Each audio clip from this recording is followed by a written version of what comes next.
ایک سوال ہے، حیض اور نفاس کے بارے میں قرآن و حدیث کی روشنی میں رہنمائی کیجیے۔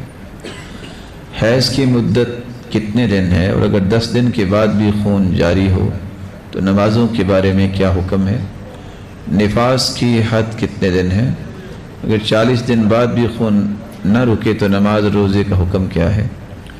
صحابیات جب بھی سوال کرتی جو شرم و حیا کے متعلق ہوتا تو وہ یہ آیت پڑھا کرتی، ان اللہ لا یستحیی من الحق، اللہ حق کو بیان کرنے سے حیا نہیں کرتے۔ رہا حیض اور نفاس کے بارے میں جو سوال ہے، ہر خاندان کی، ہر علاقے کی اپنی اپنی عادات ہوتی ہیں۔ علماء لکھتے ہیں کہ زیادہ سے زیادہ اور کم سے کم ایام کی تعداد میں کوئی بھی فیصلہ نہیں کیا جا سکتا۔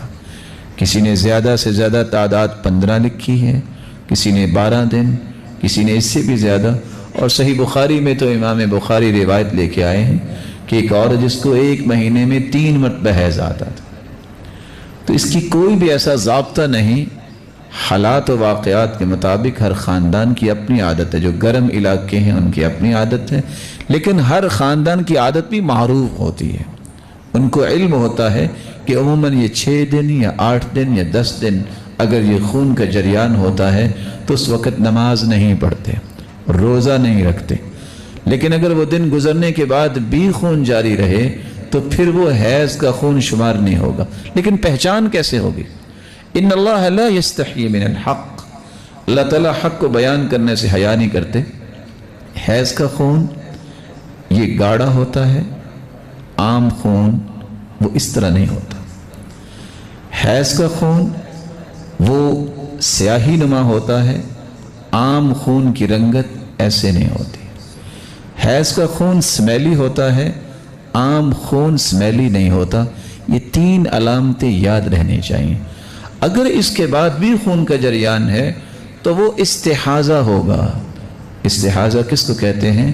ایک رگ ہے انسان کے اندر، عازر یا عازل، اگر وہ رگ، وہ وین وہ پھٹ جائے تو خون کا جریان ہوتا ہے، وہ حیض نہیں ہوتا۔